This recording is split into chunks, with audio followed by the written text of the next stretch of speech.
საქართველოს სავაჭრო ქსელში დაავადებული იმპორტირებული საკვები პროდუქცია ვერ მოხვდება.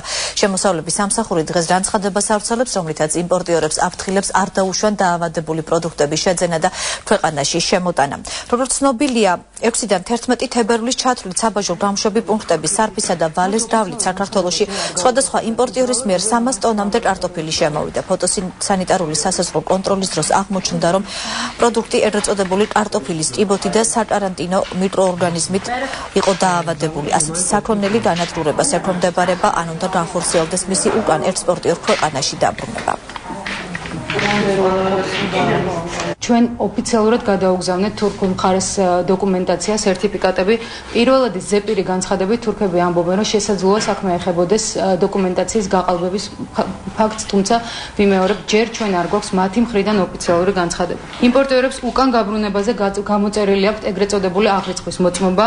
თითოეულ იმპორტიორს მიეწოდა საჭირო დოკუმენტაცია გასაბრუნებლად, ასევე მათ დაურიგდათ ლაბორატორიული კვლევები. შრომის სამსახური სრული პასუხისმგებლობით და მთელი დატვირთვით ახორციელებს მასზე კანონით დაკისრებულ ფუნქციებსა და მოვალეობებს, რომელიც ითვალისწინებს ასევე პრევენციულ ღონისძიებებს. ეს არის ევროკავშირის პროგრამით დამტკიცებული მონიტორინგის პროგრამა და ამ მონიტორინგის პროგრამას ექვემდებარება ყველა საეჭვო პროდუქტი, რომელიც შემოდის საქართველოს საბაჟო გამშვებ პუნქტებზე.